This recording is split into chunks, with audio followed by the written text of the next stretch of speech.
Milionarul Brian Johnson și-a propus să trăiască veșnic. Deși are 46 de ani, analizele medicale ale lui Brian Johnson arată o vârstă biologică de puțin sub 40 de ani. Brian Johnson are inima unui bărbat de 37 de ani, pielea unui tânăr de 28 de ani și plămânii unui băiat de 18. Pentru aceasta înghite în fiecare zi 111 pastile, are un regim strict de viață și își face constant analize pentru a monitoriza parametrii vieții. Astfel, el susține că este primul om care și-a propus să nu moară. Totuși, experții nu sunt de acord cu lucrul acesta. Moartea nu este opțională, este scris în genele noastre, spune Dr. Pinchas Cohen, decan al școlii de gerontologie Leonard Davis de la Universitatea din California de Sud. În 2023, speranța de viață la nivel global a fost 70,8 ani, sensibil mai mică decât în 2018, când era de 71,4 ani. Aceasta înseamnă că, în unele părți ale lumii, speranța de viață este mai mică, iar în alte zone, unele numite Blue Zone, oamenii se bucură de o longevitate mai mare.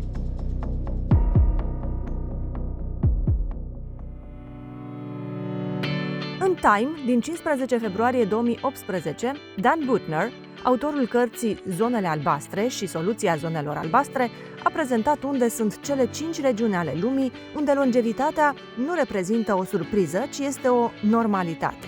În același timp, el a explicat și motivele unei vieți atât de longevive în aceste regiuni. Sardinia, Italia. Oamenii au dietă bazată în mare parte pe plante. Activitatea fizică zilnică și apropierea familială au făcut ca această zonă albastră să aibă cea mai mare concentrație de bărbați centenari din lume. De asemenea, nu strică faptul că markerul M26, o variantă genetică legată de longevitatea extremă, a fost transmis din generație în generație în această comunitate izolată. Okinawa, Japonia. Oamenii pun accentul pe familie și pe comunitate. În această cultură japoneză, legăturile dintre oameni ating cote maxime. Aceste legături sociale oferă stabilitate și fericire. Rezultatul?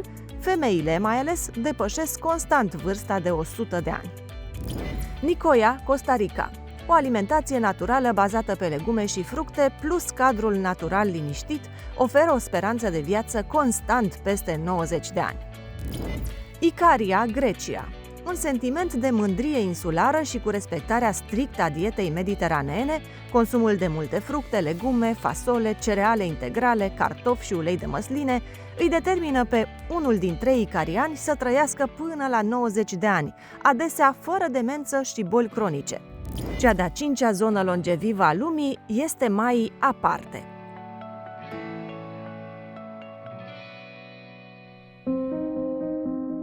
Loma Linda, California, Statele Unite.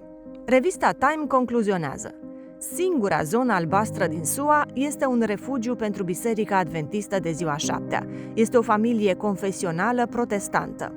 Un set de principii comune, accentul pus pe comunitate și încă ceva special, aparte și unic, ei au sabatul, o zi de odihnă, de reflecție și reîncărcare. Aceasta îi ajută pe adventiștii din Loma Linda să trăiască cu aproape 11 ani mai mult decât concetățenii lor americani. Mulți evită carnea și mănâncă multe plante, cereale integrale și nuci.